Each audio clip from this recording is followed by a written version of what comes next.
대한민국 방위산업 수출에 있어서 폴란드는 뗄래야 뗄 수가 없습니다.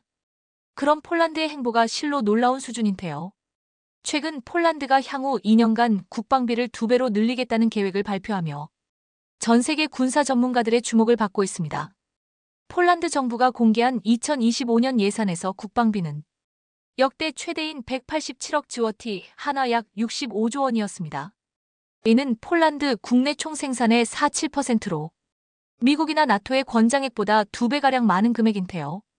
2023년부터 폴란드는 나토 국가 중 가장 높은 수준의 국방비를 지출하고 있습니다.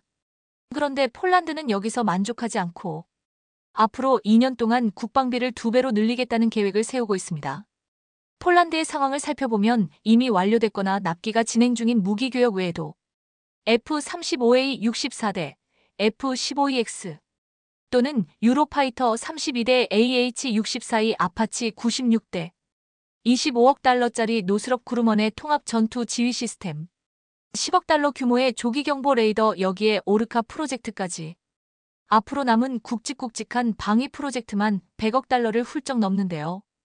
현재 폴란드는 과도한 국방비 지출로 사회 인프라와 투자 복지 등의 예산이 줄어 내부 불만이 땡배하고 있으며 실제로 향후 수년간 국방비 지출로 인해 폴란드 경제 전반에 영향을 끼칠 것으로 전망되고 있습니다. 그리고 현 폴란드 총리는 한국과의 협력보다 친유럽 성향을 가졌으며 외신들은 대한민국과의 무기 교역 예산을 중일 것이란 예상이 나오고 있는데요. 이런 와중에 폴란드 총리는 실제 납기일을 늦추거나 취소할 기미는 안 보이고 있지만 지난 정권이나 대통령 주변 인사를 상대로 감사를 벌리거나 무기 계약 내용을 다시 살펴본 예는 있습니다. 게다가 한국산 초음속 전투기 KF-21과 폴란드산 K 전차에 관심을 보이며 적극적인 행보를 보이고 있는데요. 그러면서 대한민국 정부에 더 좋은 조건의 보증과 금융 지원을 요구하고 있습니다. 오늘은 끝없이 한국을 향해 요구하고 갈구하는 폴란드에 대해 자세히 알아보겠습니다. 스톡홀름 평화연구소에 따르면 2023년 기준 국방비 지출 상위 랭커로 1위가 알제리, 2위에 사우디아라비아가 올라와 있으며 이 뒤로 오만과 이스라엘, 폴란드가 있습니다. 사실상 현재 전쟁을 치르고 있거나 돈 많는 중동 산유국을 제외하면 폴란드가 가장 많은 국방비를 쓰고 있다 해도 과언이 아닌데요. 그러나 기록적인 국방비 증액의 배경에 나름의 이유가 있습니다. 지난해 말 총선에서 투스크 총리가 8년 만에 정권을 교체한 것인데요. 이원재 폴란드 정치 지형상 그는 두다 대통령과 한 지붕 두 살림을 이어가고 있습니다. 때문에 양측은 예산 문제부터 의사결정까지 수시로 충돌하고 있으며 투스크 총리는 재정 악화를 들며 예산을 삭감하는 쪽이라면 두다 대통령은 반대쪽인데요. 결과적으로 국방 예산은 올해보다 내년이 더 올랐고 내년보다 내후년이 더 증가할 것으로 예상됩니다. 반대로 폴란드의 재정 적자는 올해 51%에서 내년 55%로 크게 증가할 전망인데요. 게다가 폴란드는 앞으로 100억 달러 이상의 국방비 지출을 앞둔 상황입니다. 때문에 이런 초대형 군사 예산 증가가 폴란드 경제에 큰 부담이 될 것이라는 우려가 제기되고 있는데요. 폴란드는 이미 F-35 스텔스 전투기, AH-64 아파지 공격 헬기 등 고가의 무기들을 대량으로 도입하며 유럽 내에서 손꼽히는 군사 강국으로 자리 잡고 있습니다. 그러나 이러한 대규모 무기 도입은 경제적 부담을 가중시킬 수 있는데요. 특히 폴란드의 국방비가 GDP 대비 4%를 초과할 가능성이 있는 상황에서 이는 재정 균형을 크게 흔들 수 있다는 분석이 나옵니다. 세계대전 이후 냉전을 겪으면서 폴란드 경제는 나름 탄탄하게 성장했는데요. GDP 성장률은 2019년까지 평균 4% 수준이었는데 팬데믹과 우크라이나 전쟁으로 에너지와 원자재 가격 상승으로 악재가 겹쳤지만 여전히 3%의 성장을 보이고 있습니다. 그러나 비슷한 규모의 국방 예산을 쓰는 다른 국가의 경제력과 비교해보면 확실히 과한 느낌이 있는데요. 대표적으로 대한민국인데 한국은 전 세계에서 유일한 분단 국가입니다.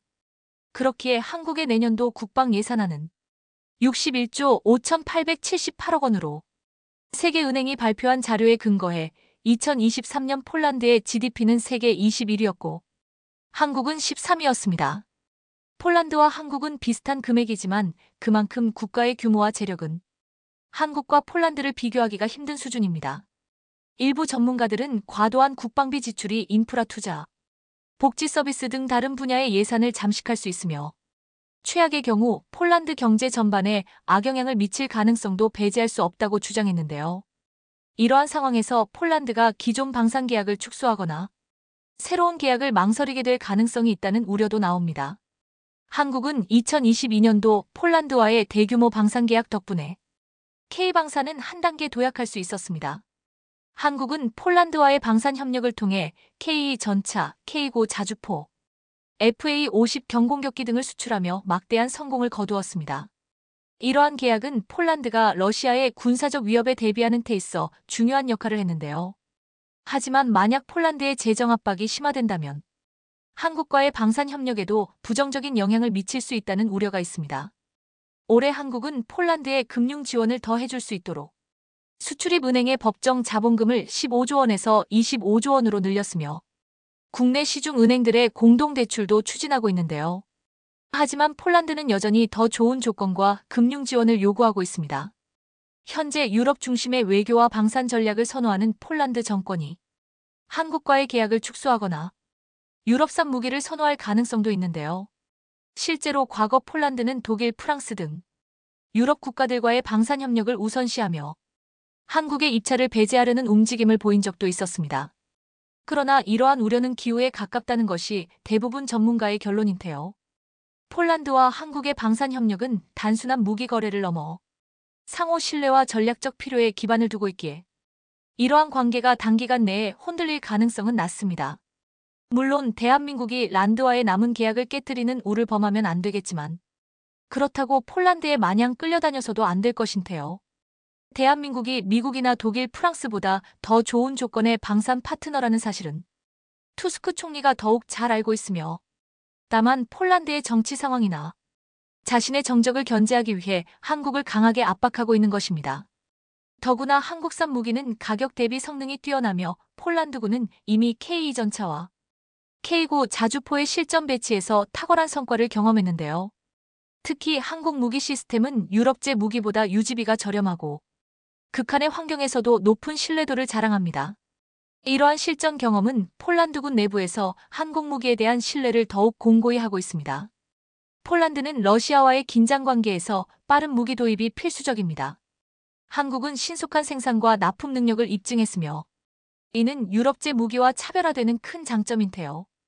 유럽 무기의 제조사들은 종종 생산적 문제를 겪고 있지만 한국은 이미 FA50 전투기와 K 전차, K고 자주포 등을 신속히 납품하며 폴란드의 신뢰를 얻었습니다.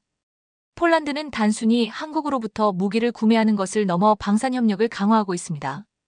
FA50의 현지 생산 및 기술 이전 KPL 전차의 공동 개발 등은 폴란드가 한국과의 협력을 단순한 구매 관계 이상으로 끌어올리는 데 기여하고 있는데요.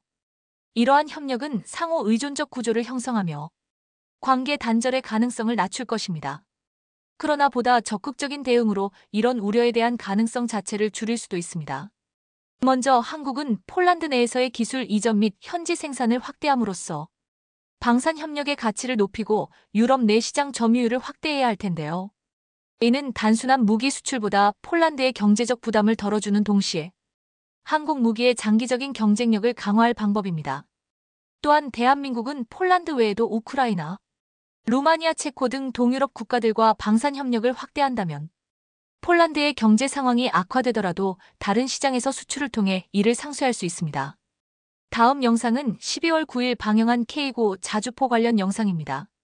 최근 에스토니아의 주한 대사가 한국의 방산 역량은 세계 최고 수준이라는 점을 인정하며 앞으로 한국과의 방산 협력이 더욱 증대되길 바란다는 의견을 전해 전 세계의 관심이 집중되고 있습니다. 발트해의 작은 나라인 에스토니아는 주변 대국들 사이에서 국가 존립의 위기와 싸웠고 그 어떤 나라보다도 먼저 K고의 위력을 알아봤던 에스토니아는 한국산 K고 자주포를 선택해 도입한 지 벌써 6년이란 시간이 흘렀습니다.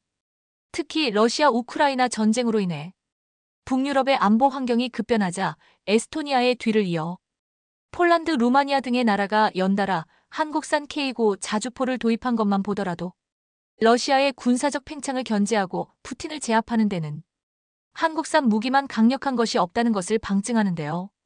특히 다른 자주포들보다 K고 자주포가 혹한의 겨울을 가진 동유럽 국가들에게서 맹활약하는 이유가 있다며 대한민국 방위산업을 극찬하고 있습니다.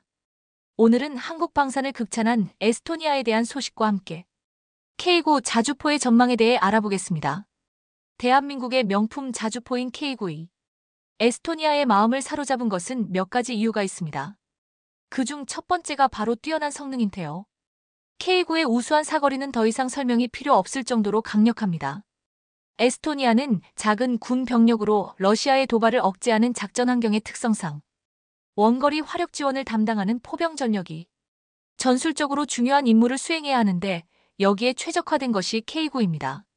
스탠 슈베데 대사 또한 기존에 자신들이 보유하고 있던 구식 전력보다 K9의 사거리가 2배 이상 더 길다는 것을 강조하며 K9를 도입한 자국의 결정이 현명한 선택이었다고 강조하고 있는데요. 여기에 더해 K9는 혹한에서 원활한 작전 수행 능력과 간편한 조작법을 갖추고 있다는 점도 에스토니아의 마음을 사로잡았습니다. 에스토니아는 1월 기준 평균 최저기온이 한국보다 더 추운 특성을 갖추고 있어 동계 작전 대비가 중요합니다. 기온이 떨어지는 상황에서 자주포의 완성도가 높지 못하면 급격한 온도 변화에 따라 자주포 포신이 망가지거나 궤도 및 서스펜션 부품의 손상, 연료 동결 문제 등이 발생할 수 있습니다. 그런데 독일을 비롯한 유럽의 주요 방산 강국들은 상대적으로 온화한 기후를 가지고 있어 대다수의 방산 무기가 동계 작전에 대한 대비가 부족합니다. 일례로 독일의 레오파르트 2는 노르웨이 전차 사업에서 북유럽의 추운 날씨에 잦은 문제를 일으켰던 사례가 있는데요. 하지만 한국산 무기 체계들은 추운 겨울에도 작전에 문제가 없도록 동계 작전 대비가 매우 철저합니다. 최전방 지역에서 군 생활을 하신 분들이라면 아시겠지만 영하 20도 이하로 기온이 내려가는 경우가 많이 있다는 걸 알 수 있습니다. 또한 한국은 과거 영하 30도, 최저 영하 45도의 기온 속에서 교전을 치러야 했던 역사를 가지고 있었고 그 어떤 나라보다 동계 전투에 대한 대비가 철저한 특징을 가지고 있는데요. 이 덕분에 K9 역시 혹한의 상황 속에서도 원활한 기동과 사격이 가능한 성능을 갖추고 있어 에스토니아의 작전 환경에 매우 적합했습니다. 게다가 K9는 상당수의 자동화 기능을 적극적으로 사용하여 조작법이 간단하다는 장점까지 두루 갖추고 있습니다.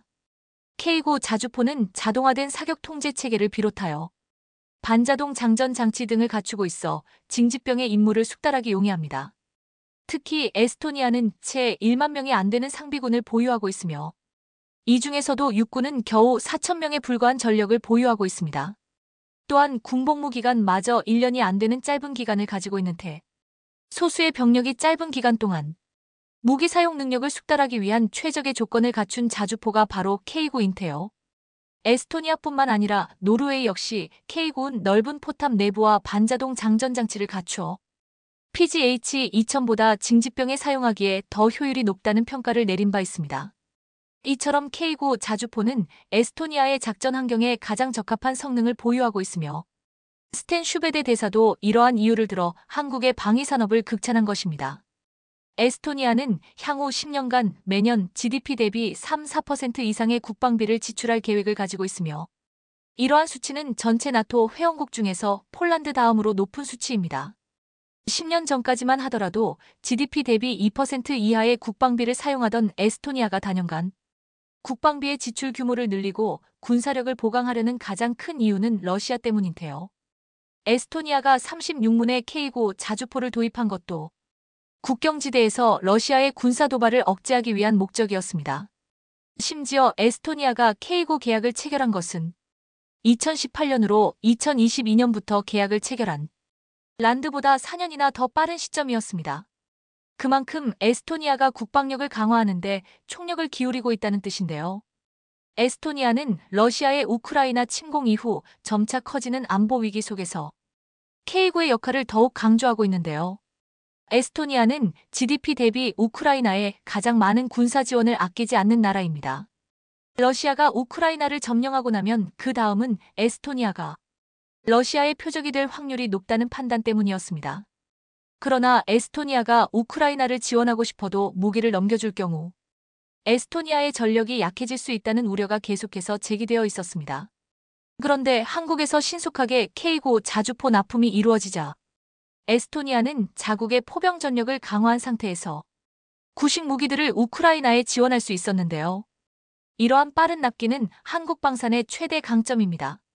또한 한국 방산을 극찬한 스텐 슈베데 대사는 에스토니아가 폴란드의 사례처럼 한국과 방산 협력을 더욱 강화해야 한다고 강조했습니다. 폴란드는 한국산 무기를 도입하는 과정에서 현지 생산을 시도하는 등 단순한 무기 거래를 넘어 다양한 방법으로 방산 협력을 시도하고 있는데요. 스텐 슈베데 대사는 에스토니아 각종 생산 시설을 갖추거나 MRO 협력을 통해 한국과의 상생을 도모해야 한다는 점을 밝혔습니다. 대한민국 방위산업은 2024년에 가파른 성장세를 기반으로 2025년에도 질주를 앞두고 있습니다.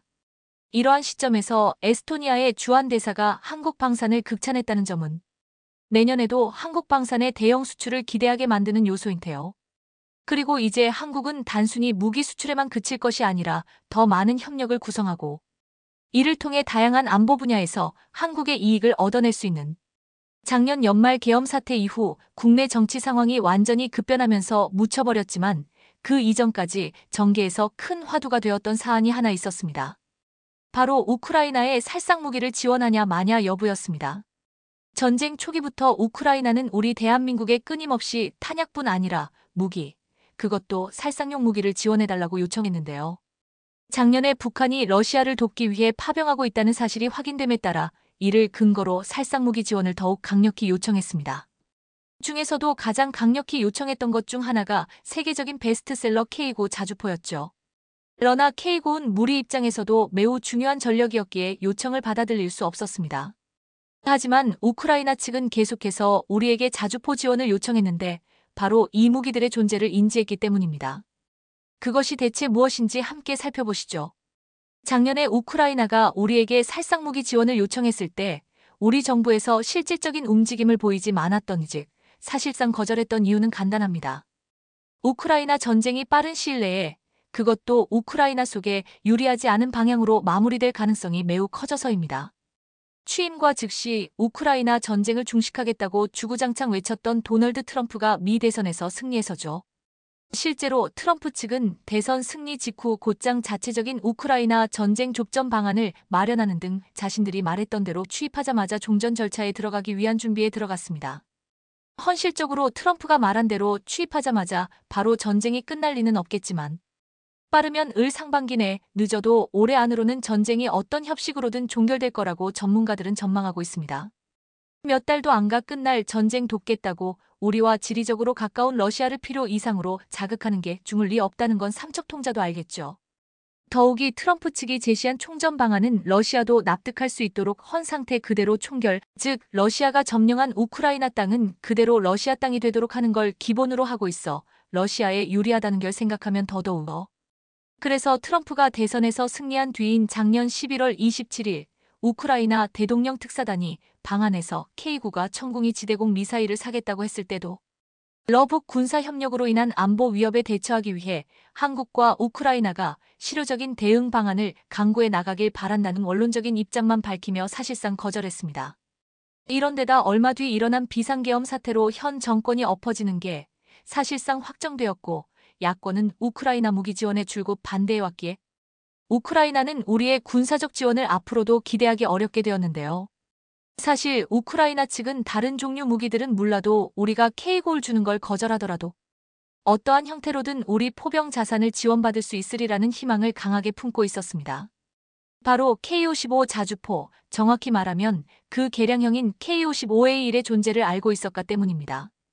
그래서 일단은 K9를 달라고 찔러보고 정 못 주겠다 하면 꽁 대신 닭으로라도 K55A1이라도 받아가면 되겠다 했던 거죠. 사실 K55나 K55A1이라고 하면 밀떡들이 아닌 이상 우리나라 사람이라도 최근 들어서는 이름을 많이 못 들어봤을 수 있을 겁니다. 이후 몇 년 동안 대한민국 자주포라고 하면 K9이라는 이미지가 완전히 굳어져서죠. 그럼기에 우크라이나 측도 K9에 비해 이름값이 떨어지는 K55A1 정도면 한국이 충분히 내줄 거라고 기대했을지도 모르겠습니다. 실제로 국내에서 운용되는 K9과 K55A1을 다 합치면 2,400대 정도가 되기에 그중 일부라면 보내줄지도 모른다 생각할 법도 했겠죠. 그러나 결론부터 말하면 설사 우리 측에서 우크라이나에 살상 무기를 지원하기로 결정했다고 해도 K9뿐 아니라 K55A1도 안 줬을 가능성이 아주 큽니다. 대외적으로 잘 알려지지 않았을 뿐 K55A1도 우리 포병 전력에 있어 K9 못지않게 큰 비중을 차지하기 때문입니다. 애초에 60년대부터 쓰인 미국의 M109 자주포의 개량형인 M109A1을 라이센스 생산한 것에 불과했던 K55를 K55A1으로 개량했던 이유부터가 K9만으로는 우리 포병에 필요한 전력을 다 충당할 수 없어서였죠. 굳이 더 말씀드릴 거 없이 K9는 세계적으로도 손꼽히는 명품 자주포지만 우리 군이 2,000대에서 3,000대 정도가 필요하다고 추산한 자주포를 K9로 맞추려면 비용이 너무 많이 들었습니다. 그래서 선택한 방법이 자주포 절반은 K9로 하되 나머지 절반은 이미 1,200대 정도가 생산되어 있던 K55를 개량해서 쓰는 거였습니다. K9의 대당 가격은 40억 원 정도지만 K55를 개량하는데 드는 비용은 대당 10억 원도 안 들어서였죠. 그렇게 매년 50대에서 최대 100대씩 K55를 개량한 결과 2022년 12월 우리 군이 보유했던 모든 K55의 개량이 완료돼 K55A1이 되었습니다. K55A1은 기존 K55의 성능은 그냥 뛰어넘고 심지어 몇몇 부분은 K9과도 맞먹을 수 있는 수준으로 거듭났습니다. 이는 K55A1으로 개량하는 과정에서 K9에 사용된 첨단 기술들도 사용되어서입니다. 대표적인 것이 자동장 전장치인데요. 기존 K55는 약실 내부까지 탄을 밀어주는 유압식 밀대를 써서 탑승자가 직접 포탄을 밀어준 뒤에 장약을 넣고 폐쇄기를 닫고 사격해야 했습니다. 하지만 K55A1으로 개량되면서 유압식 밀대가 반자동 급속장 전장치로 교체돼 포탄을 울리고 장치를 작동만 시키면 약실까지 빠르게 발사되어 탑승자는 장약만 넣어주고 폐쇄기를 닫으면 사격 준비가 끝납니다. 여기에 K55A1에 맞춘 K56 탄약 운반 장갑차까지 개발돼 K10을 장전해 이용하는 K9이 그런 것처럼 장전에 있어서는 사실상 자동화가 완료되었습니다. 그 덕에 기존에 9명이나 필요했던 포탄 장전에 필요했던 인원이 무려 3명으로 줄었고 장전 시간도 81분에서 38분으로 크게 줄었습니다. 또한 기존 K55의 가장 큰 문제점 중 하나였던 방열에 걸리는 시간이 너무 길다는 것도 해결했습니다. 방열은 표적과 포신을 정렬시키는 걸 말하는 건데요. 조금만 오차가 나도 명중률이 확 떨어지는 자주포의 특성상 방열과 관련된 성능은 화력 못지않게 매우 중요합니다. 그런데 K55는 개발 당시였던 80년대의 현수장치의 기술적 한계가 있어 지지대 역할을 하는 스페이드를 차량 후미에 달고 이걸 사격할 때마다 땅에 박아야 했습니다. 당연히 이 과정에서만 잡아먹는 시간이 보통이 아니었고 이 때문에 K55의 초탄 발사 시간은 빨라도 2분, 여러 여건상 스페이드를 빨리 받기가 어렵거나 할 때는 무려 11분까지도 걸렸습니다. 실전에 서라면 초탄도 쏘기 전에 적 공격에 박살이 나도 이상하지 않을 수준인데요. 하지만 K55A1으로 개량되면서 완충 장치가 2배로 늘어나고 차체를 가로로 지탱하는 역할을 하는 토션바의 강도도 강화되고 전후륜에 K9에 쓰이는 것과 같은 유기압 서스펜션도 탑재되면서 스페이드 없이도 방열과 사격이 가능하게 되었습니다. 그 결과 초탄 발사 시간이 기동 중에도 75초, 정지 시에는 1분도 안 되는 45초로 확 줄었습니다. 유사시를 대비해 기존에 있던 스페이드도 장착해줬지만 이것도 개량해서 접지면에 날을 덧대고 볼트로 고정해 스페이드가 손상되는 일이 생겨도 손상된 날 부분만 교체해도 되게 해번거로움을 덜었죠. 또한 현재 위치 좌표와 진북 방향, 수평면에 대한 고각과 경사각을 자동으로 계산해주는 관성항법 장치 INS를 탑재해 기존 K55와 달리 따로 측지반을 두지 않아도 운용할 수 있게 되었습니다. INS를 사용하는 과정에서 생길 수 있는 오차를 줄이기 위해 위성항법 장치, 즉 GPS도 장착해 위치 정보를 실시간으로 획득하고 이를 데이터화해 사격 지휘소에 즉각 전달하는 것도 가능해졌습니다. 이 덕분에 사격 통제에 한해서는 K9보다도 더 뛰어나다는 평가도 듣고 있습니다. 이러한 장치들은 원래 K9에 쓰였던 건데 K55를 개량하는 과정에서 관련 노하우가 더 쌓인 게 그대로 반영된 거죠. 이 밖에도 K55A1에는 K9 세계에서 으뜸가는 자주포로 만든 여러 노하우와 기술들이 반영되어 있습니다.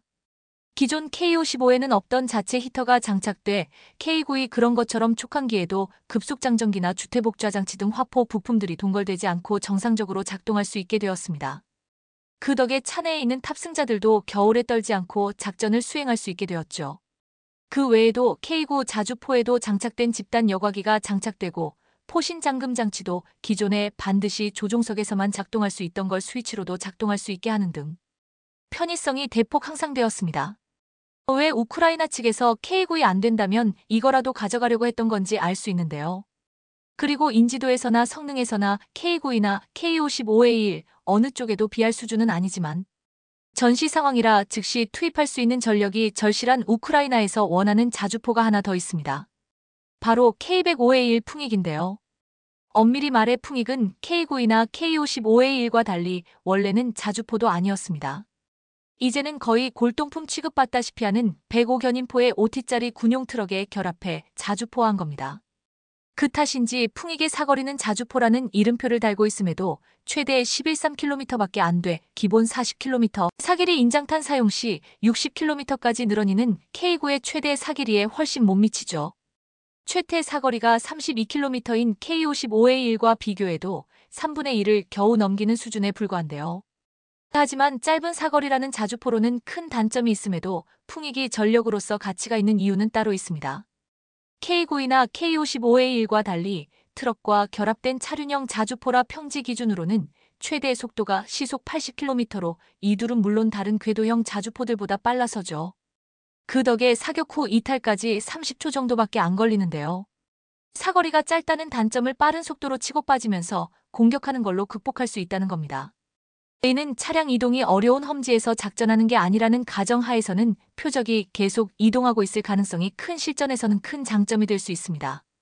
특히나 우크라이나는 평지가 많은 만큼 이런 장점을 살리기 좋은 데다 우크라이나가 이미 많이 갖고 있고 자체 생산도 가능한 배고 포탄을 쓴다는 특성도 있어서 풍익이라도 받을 수 있지 않을까 기대했던 건데요. 하지만 앞서도 말씀드린 여러 이유들로 인해 풍익이든 K55A1이든 우크라이나로 가는 일은 없었고 아마 앞으로도 갈 일이 없을 가능성이 아주 큽니다. 어쨌든 K55A1과 풍익은 대한민국의 포병 전력이 세계 최고 수준일 수 있는 게 단순히 K9에 의존해서만이 아님을 말해줍니다. 그 기술을 바탕으로 기존의 포병 전력들도 끊임없이 현대화시킨 노력의 결과라 하는 게 합당할 건데요. 폴란드가 K9 자주포와 다연장 로켓 첨부 등 총 5조 원대에 달하는 한국산 무기를 한국 정부의 수출 금융 지원 없이 사는 방안을 추진 중입니다. 앞서 폴란드 정부는 2차 계약 일환으로 작년 12월과 지난 4월 하나에어로스페이스와 K9 자주포 152문, 천무 72대 구매 계약을 잇따라 체결했는데요. 당시 발표된 각 계약 규모는 3조 2천억 원, 2조 2천억 원이었습니다. 이들 계약에는 올해 11월까지 양국 당국 간 별도의 금융계약이 체결돼야 효력이 발생한다는 전제 조건이 붙었습니다. 한국 정부와 방산업계는 대안으로 한국 시중은행들을 통한 민간 신디케이 이론도 제시했지만 폴란드 측은 조달금리가 더 낮은 당국 간 차원의 금융개혁을 강하게 희망해 왔는데요. 그런데 한국 정부의 금융 지원을 요구하던 폴란드가 자체 자금 마련으로 방향을 튼 데는 러시아 우크라이나 전쟁 장기화 등 자국 안보 우려가 커지는 상황에서 국방력 강화 일정표에 영향을 줘서는 안 된다는 판단이 부분적으로 작용했다는 분석입니다. 폴란드는 러시아와 인접하고 벨라루스와 국경을 맞대고 안보 위협을 크게 느끼고 있어 소탐 대실에서는 안 된다고 판단한 것이죠. 한편 한국을 국빈 방문하는 안제이 두다 폴란드 대통령은 오는 25일에 하나에어로스페이스와 현대로템의 경남 창원 사업장을 방문하여 자국에 수입한 K9 자주포와 K2 전차 생산 라인을 시찰할 계획으로 확인됩니다. 또 최근에는 폴란드 12노우 이시치의 항구 부두의 크레인이 화물선에서 거대한 62번째 K2 전차가 폴란드 땅을 밟는 순간이 포착되었습니다.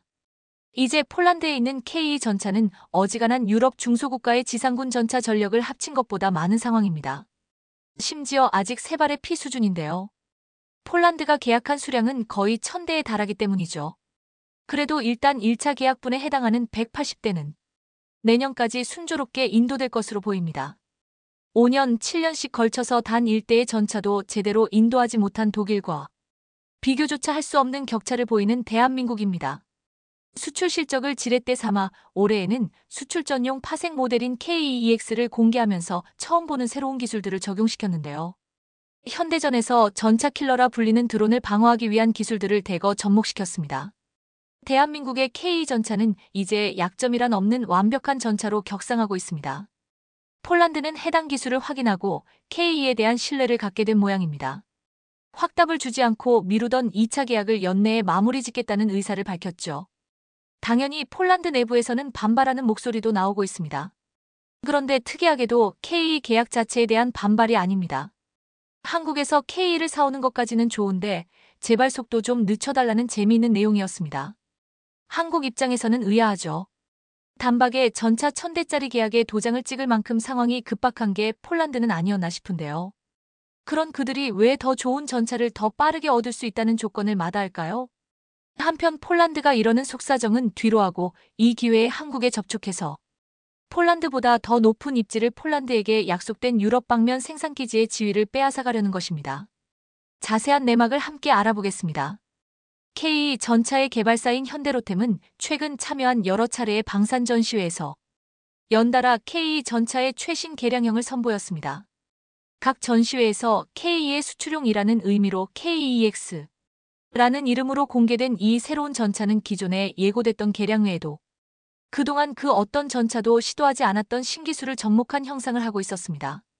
이는 우크라이나 전장의 상황을 즉각적으로 반영한 것으로 전차의 천적으로 꼽히는 두 가지 무기를 방어하기 위한 신기술을 접목한 것인데요. 우선 모든 전차의 태생적인 천적인 날탄과 대전차, 미사일에 대한 방어체계로 능동방어 시스템을 새롭게 개량해서 탑재했습니다. 하드킬 방식 능동방어라 하여 전차를 향해 날아오는 투사체가 맞방향으로 투사체를 쏘아 맞춰서 전차가 받는 피해를 경감시키는 방식입니다. 이 방식은 실전에서도 분명히 확실한 효과를 보고 있지만 단점이 있다면 값이 비싸다는 것입니다. 그리고 자칫하면 아군 피해를 일으킬 수도 있다는 점이죠. 일단 값이 비싸다는 문제 때문에 능동방어 시스템은 개발된 것도 그리 널리 쓰이지는 못하고 있었습니다. 실전에서 이를 활용하는 것이 알려진 사례는 미국과 이스라엘뿐입니다. 한국 역시 기술력은 있었으나 이를 많은 KE에 적용시키는 일은 너무 많은 비용이 들어서 보류하고 있었습니다. 그리고 이번에 KEX에 이르러서 비로소 대량 채용이 가능한 수준으로 가격을 타협하고 그러면서도 아군 보호 성능은 더 개선한 신형 국산 능동방어 시스템이 만들어졌던 것입니다. 현대로템은 새롭게 개량한 국산 능동방어 시스템이 STANAC 레벨 4 수준의 방어력을 제공할 것이라고 장담했습니다. 그리고 이걸 수출용 모델인 KEX에 탑재해 선보임으로써 폴란드 수출 물량 1000여 대 및 그 이후 수출된 KE에도 실제 탑재될 것임을 공언했습니다. 만약 이를 실제로 해낸다면 KE는 어쩌면 능동방어 시스템을 기본 탑재하고 대량 보급되는 최초의 사례가 될 수도 있습니다. 그런데 한편으로는 요즘 들어 능동방어 시스템에 대한 인기가 시들해진 다른 이유도 거론되는데요. 전차가 날탄과 대전차 미사일의 약점이 있는 것은 여전하지만 현대전에서는 그것보다 더 큰 천적으로 떠오른 드론이 있었기 때문입니다. 얼마 전 우크라이나의 전장에서는 러시아의 T-72 전차가 우크라이나의 자폭 드론을 맞고 유폭되었고 많은 인명피해가 발생한 사건이 있었습니다.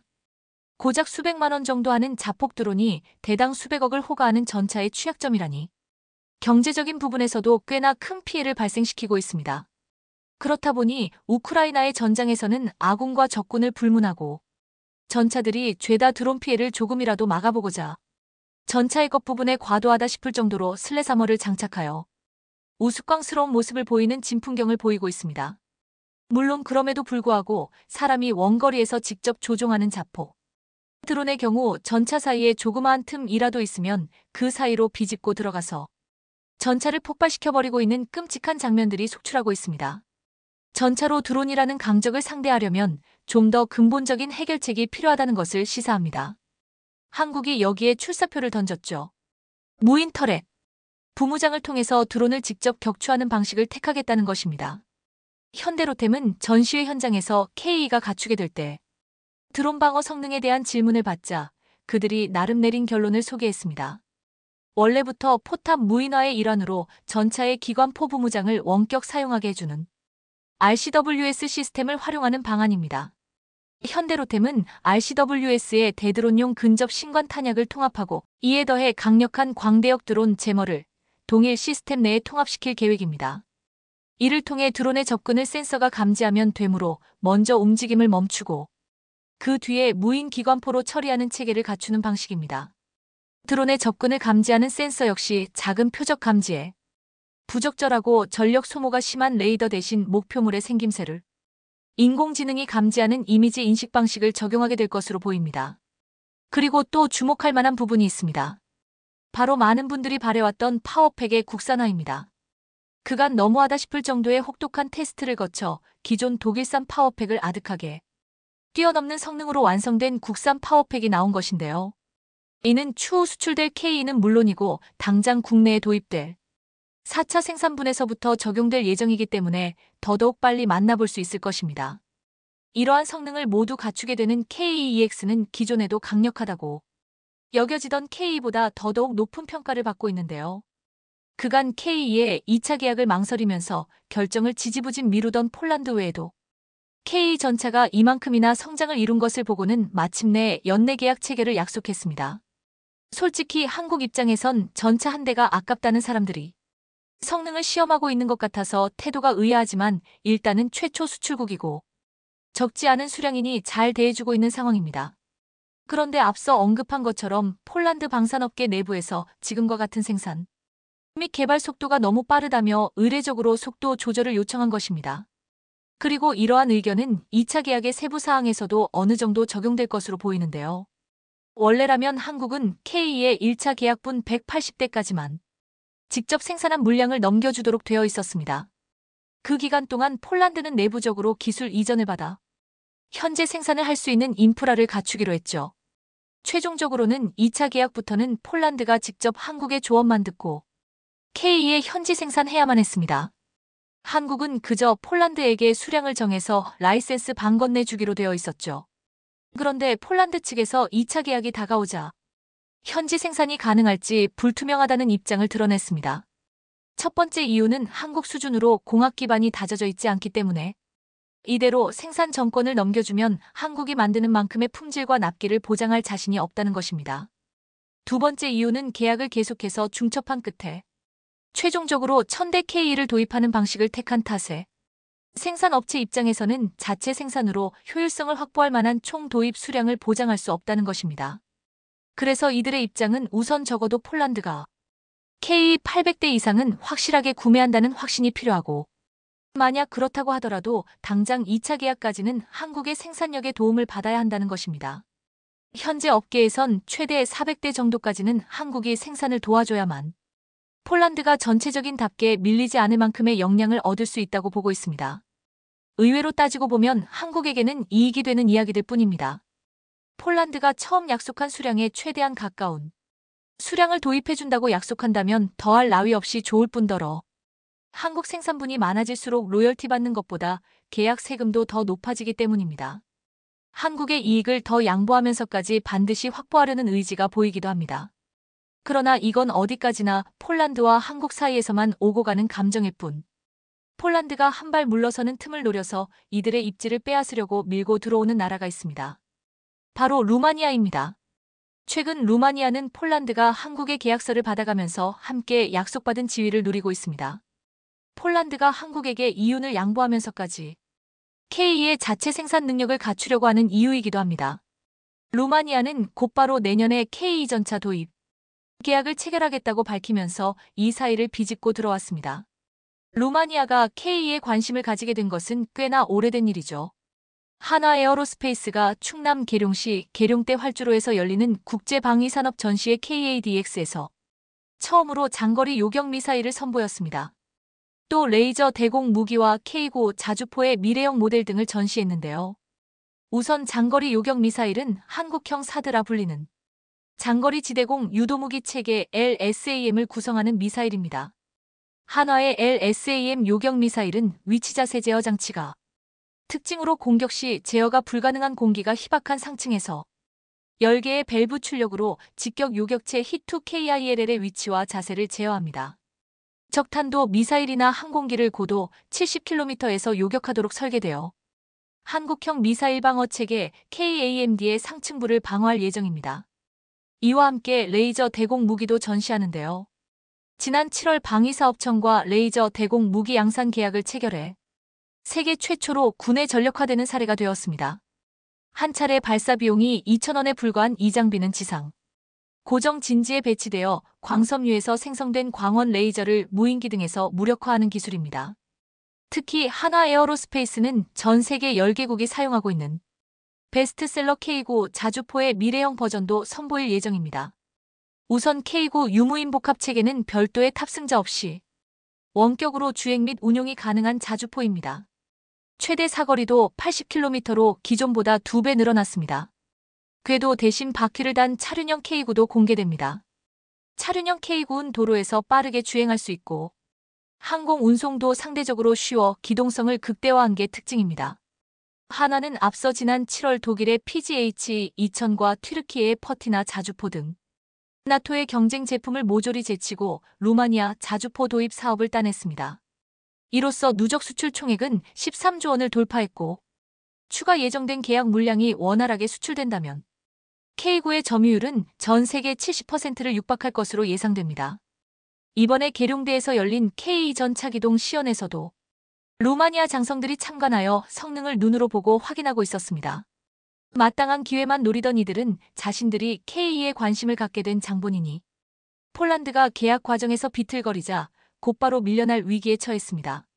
기껏 얻은 소중한 기회를 살리고 싶다면 폴란드도 방심하지 않고 스스로의 역량을 더욱 키워야 할 것입니다.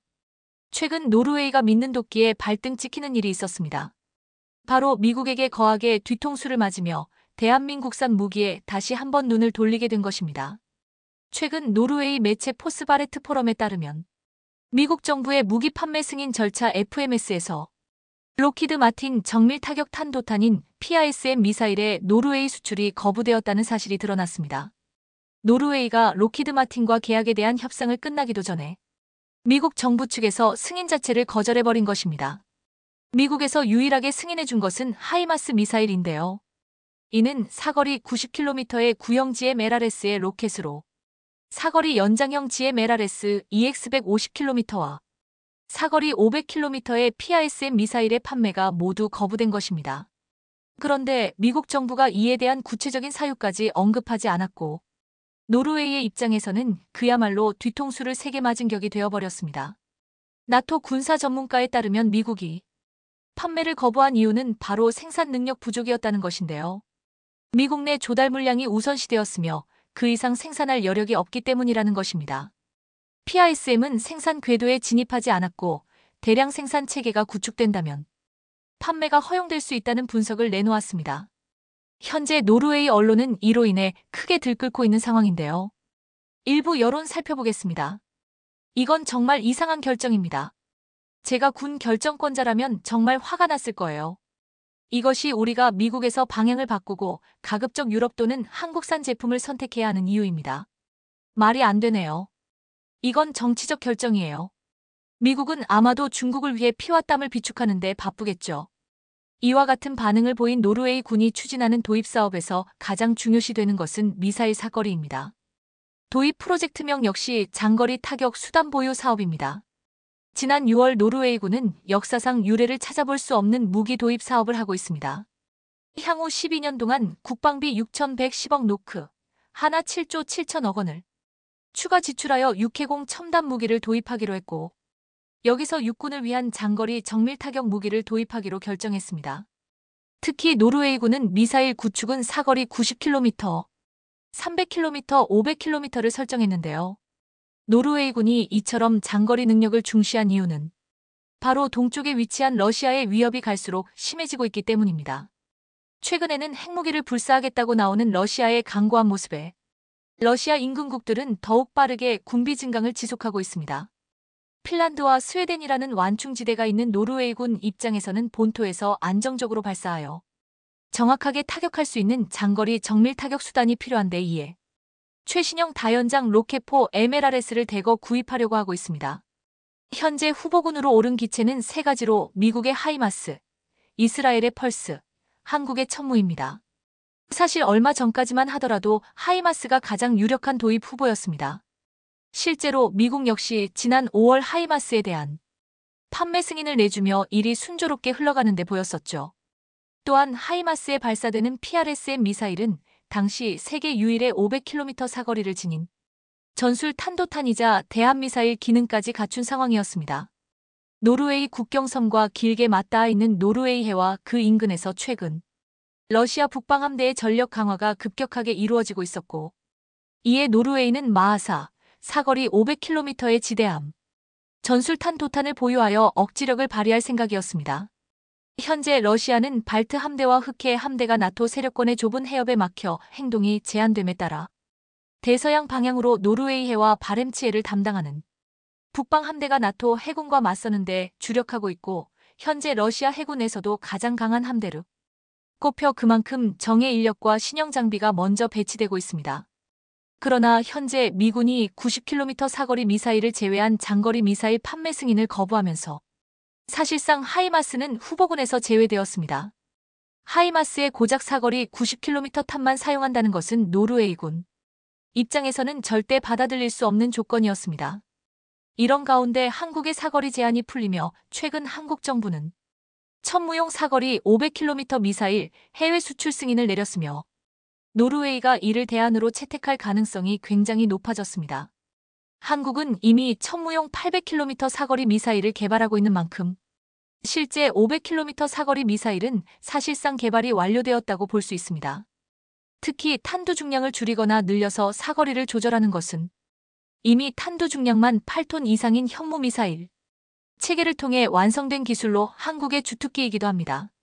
실제로 최근 열린 유럽 최대 방산 전시회에서 노르웨이군 고위 관계자는 한화 에어로스페이스 부스에 직접 방문하여 큰 관심을 보였는데요.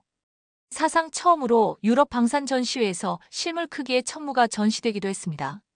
이는 노르웨이 도입 사업 수주를 위한 전략이기도 했죠. 특히나 한화는 이 자리에서 노르웨이 대표 방산 기업 공수보고서와 가격도 협력을 구축하며 미리 아군을 협력했습니다. 캐나다 K9 수출 사업에 함께 협업하기로 합의한 후 콩스버그의 대표 순항 미사일인 NSM을 천무에 탑재할 수 있도록 개량하는 사업까지 체결하였습니다. 미국은 자국 비축량을 늘리기 위해 동맹국의 통수를 치는데, 한국은 오히려 동맹국 파트너 기업까지 알뜰살뜰 챙기자 노르웨이에서 한국 방산의 입지는 더욱 견고해지고 있습니다. 이에 대해 노르웨이 기자는 깊은 관심을 보였습니다. 특히 폴란드를 포함해 이미 해외에서 세계국에 수출된 사실에 놀라기도 했습니다. 특히 노르웨이 기자는 폴란드 수출로 한국 기술력과 생산력이 얼마나 뛰어난지 확인할 수 있었다고 언급했습니다. 노르웨이군에게 있어 한화의 포병 장비는 굉장히 익숙합니다.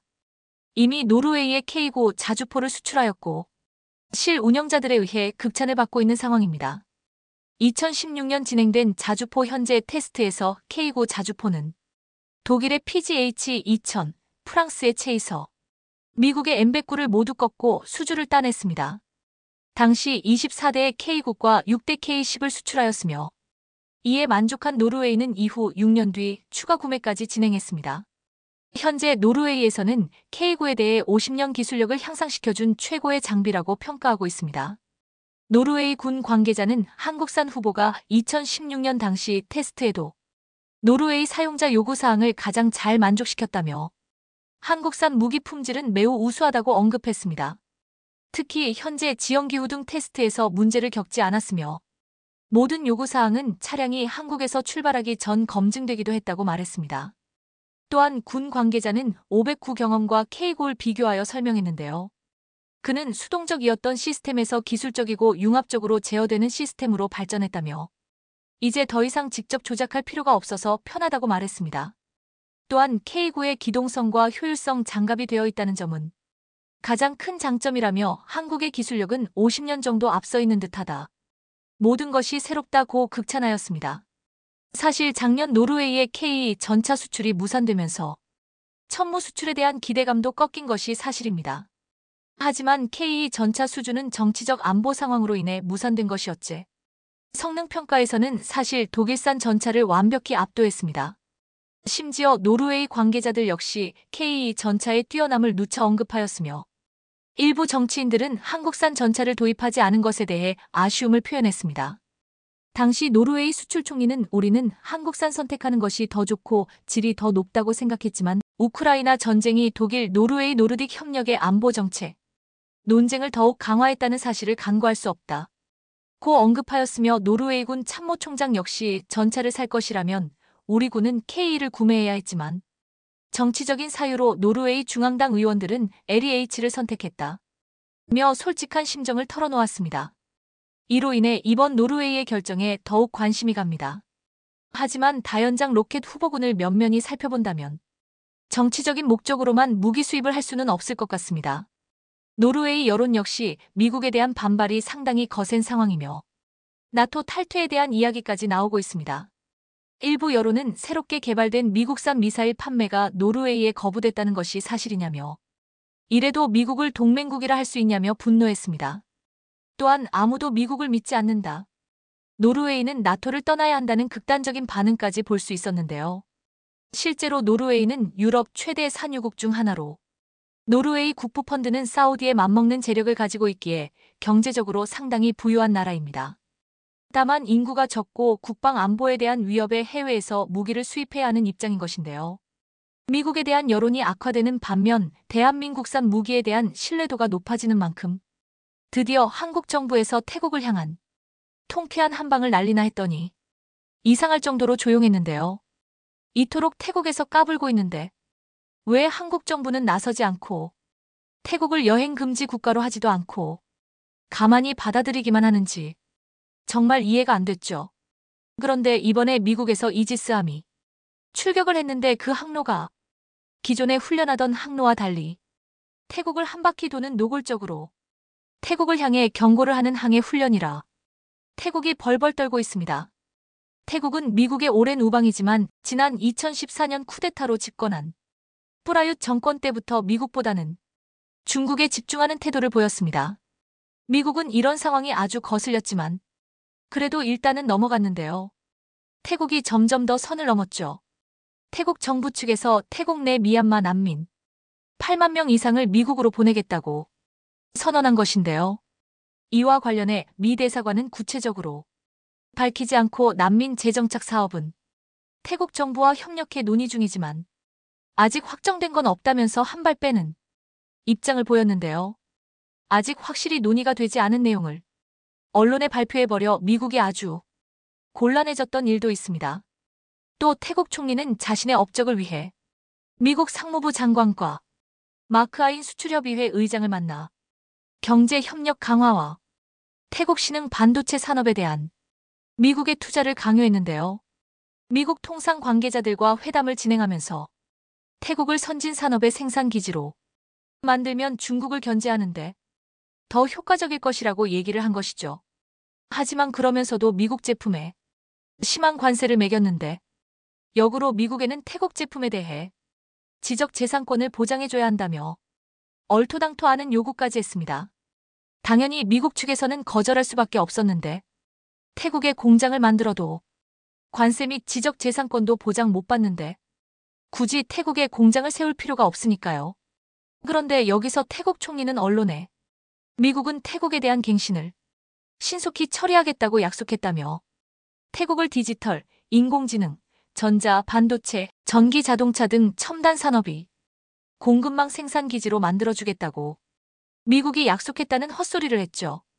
당연히 미국 측은 이에 대해 어떠한 얘기도 하지 않았는데도 불구하고요. 태국은 이렇듯 아직도 자신들이 미국의 오랜 우방 국가라고 생각하며 뻔뻔한 행동을 계속해왔습니다. 그런데 여기서 어이없는 점은 미국이 견제하는 대상이 중국이고 중국 견제를 위해 태국과 좋은 관계를 이어온 것인데 지금 태국은 미국의 손을 놓은 것이다 다름없다는 것이죠. 먼저 태국은 중국, 라오스, 태국을 육로로 연결하는 화물열차를 허가하고 중국이 동남아로 진출하는 길을 열었습니다. 바로 어제 나온 소식인데요. 중국, 라오스, 태국 단일 운송장, 복합운송 화물열차 개통됐고 윈난성 각지의 신선한 채소가 이곳에서 출발해 중국, 라오스 철로를 이용해 라오스, 태국으로 수출됩니다. 도로를 이용해 쿤밍으로 운송된 후 중국, 라오스 철로를 따라 비엔티안 남역을 경유하고 다시 도로를 통해 태국 도매시장에 도착하는 방식인데요. 생산지에서 판매처까지 이뤄지는 도어투도어 운송으로 3-5일이 걸리죠. 이어 열차는 라오스의 바나나를 싣고 쿤밍으로 돌아가는 것인데 람메이원 나노 국제열차는 매주 2회 운행될 예정이라고 합니다. 기존의 단계적 운송 방식에 비해 단일 운송장 국제복합운송 체계는 중간에 컨테이너 변경이나 오픈이 필요 없어서 수속 처리, 화물 환적 등 단계가 줄어 전체 물류 비용을 30%로 절감하고 운송 효율을 40% 높일 수 있는 방식인데요. 중국의 세계 진출을 견제하는 미국이 가장 듣기 싫어하는 소식일 수밖에 없죠. 최근 동남아시아 국가들을 한 조사 결과 미국과 중국 중 하나와 협력해야 한다면 어디를 선택하겠는가? 라는 질문에 미국보다는 중국과 협력하겠다는 비율이 올해 처음으로 절반을 넘어섰는데요. 특히 중국의 1대1로 이니셔티브와 탄탄한 무역 및 투자 혜택을 크게 받은 인도네시아, 라오스, 말레이시아에서 중국에 대한 선호도가 20% 이상 증가했습니다. 이러다 보니 미국은 중국을 견제하는 역할로 한국을 놓을 수 없는 것인데요.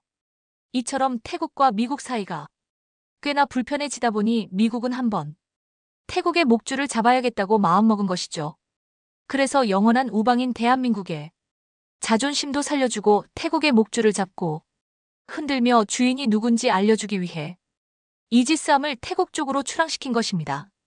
게다가 중국에는 까불지 말라며 중국산 전기차의 최대 100%의 관세 부과를 검토하는 등 본격적인 중국 때리기에 나서다 보니 중국은 깨갱하고 태국에 대한 영향력보다 당장 전기차 문제를 해결해야 할 상황에 놓이고 만 것인데요. 그러니 태국은 낙동강 오리알처럼 이러지도 저러지도 못하는 신세가 된 것이죠. 특히나 태국 서민들이 더욱 큰일인데 동남아시아를 강타하는 기록적인 폭염이 태국 주요 수출품인 두리안 재배에도 타격을 주고 있습니다. 현지 매체 방콕 포스트에 따르면 폭염과 가뭄으로 상품성이 떨어지고 재배 비용이 급증해 두리안 농가에서 곡소리가 나고 있다는데요.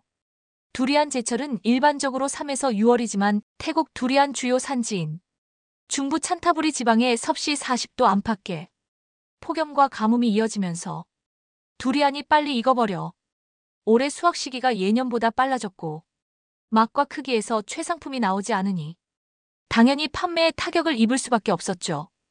이런 품질 저하뿐만 아니라 가뭄으로 강수량까지 부족해 농가는 이중고에 시달리고 있는 상황인데 두리안 농장을 운영하는 부사바 씨는 3,000평 규모 농장에 물을 한 번 주려면 트럭 12만 톤의 물을 구입해야 한다며 수천 달러를 지불하고 이틀마다 일을 반복했다고 하는데요. 하지만 막상 결과가 이렇게 되니 그동안 투자한 돈을 벌어들이기는커녕 빚만 늘어나고 있다고 합니다.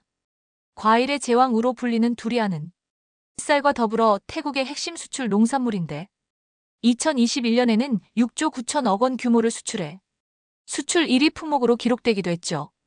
여태까지 태국은 세계 1위 두리안 수출국 자리를 지켜왔는데요. 두리안 수출 물량의 약 95%는 최근 소비가 급증한 중국으로 향합니다. 그러나 중국 시장에서 베트남 두리안 점유율이 상승하면서 태국 두리안 위상이 위협받고 있는 중이었죠.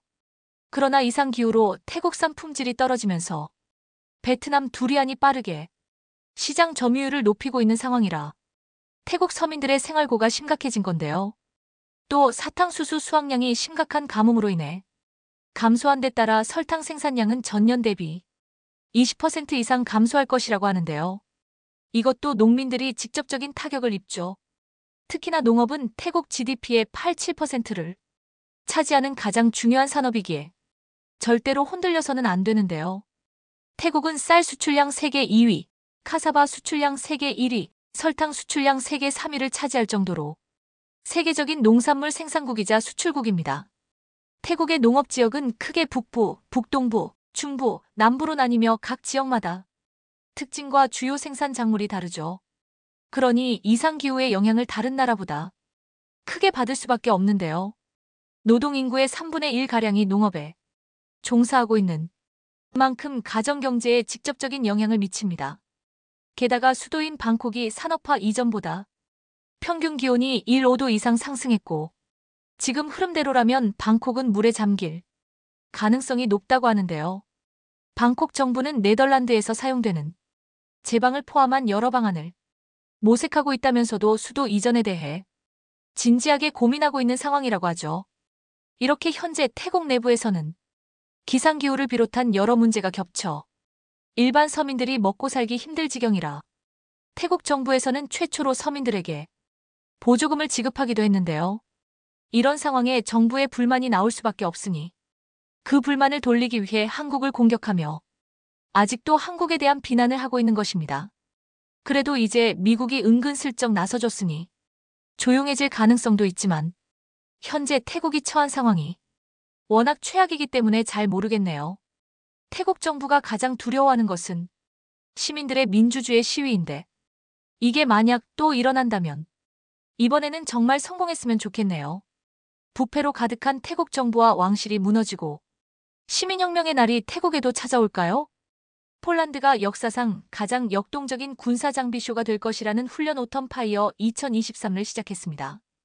오텀 파이어 2023은 폴란드 최초로 역동적인 무기쇼로 기획되어 지난 17일 폴란드 북동부 오르지스 사격장에서 대중들 앞에서 공개되어 최신 군사장비의 전투시연이 벌어졌습니다.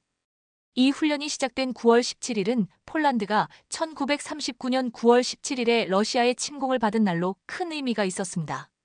마리우시 부아슈차크 폴란드 국방부 장관은 1939년에 폴란드는 혼자였고 오늘날은 나토에 속해 있지만 누구도 우리나라를 방어할 책임을 짊어지지 않을 것입니다. 라고 말하며 폴란드의 무장 강화에 대한 이유를 설명했습니다. 이날 시연한 제16기계 화사단은 한국산 K전자와 K구자주포가 가장 먼저 배치된 부대로 이번 훈련의 주인공이 되어 K전자와 K구자주포의 화력과 기동성을 유감없이 보여주었습니다.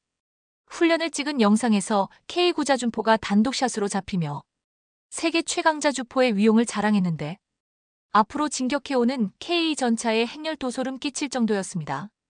그 중에서 가장 인상적인 장면은 K전차가 나란히 도열해서 사격을 준비하는 장면이었습니다.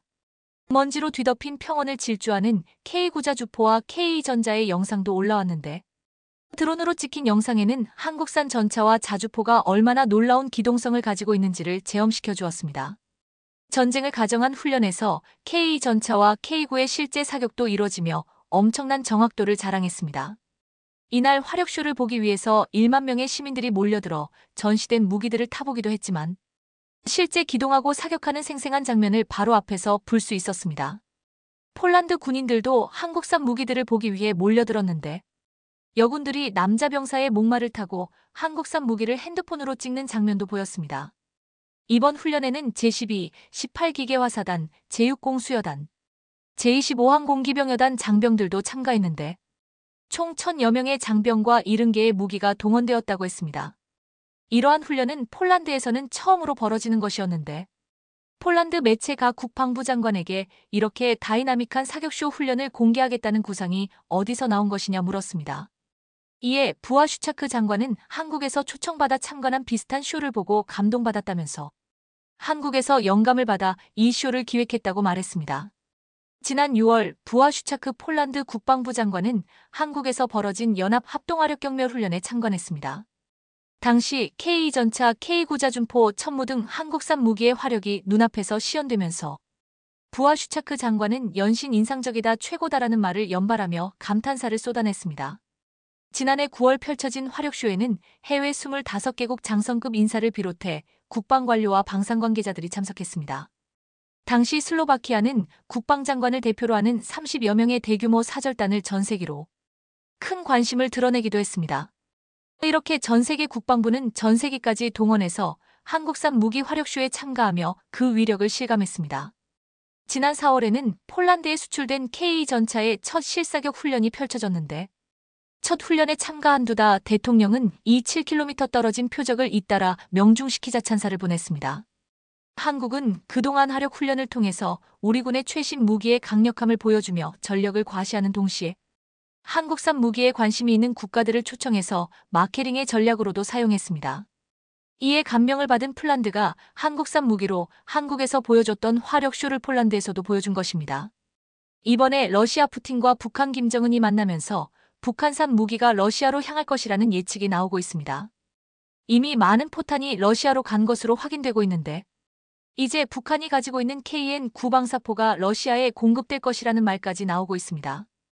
이 방사포는 최대 사거리 200km로 자체 로켓 유도 시스템까지 갖추고 있어 미사일급으로 평가된다고 했습니다. 이런 가운데 한국산 K239 천무가 또다시 폴란드의 인도대에 주목받고 있습니다. 지난 15일 천무 발사대 11대가 폴란드 그더니아 항구에서 인도되는 장면이 보도되었습니다.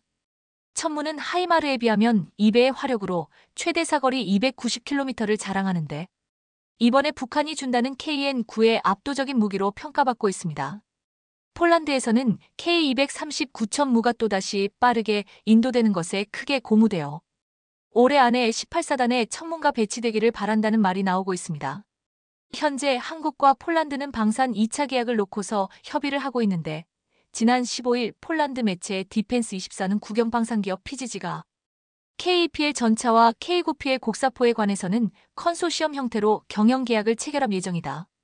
컨소시엄의 예비 조건은 이미 합의됐고 이제 군수부는 기대치를 제시해야 한다고 말했습니다.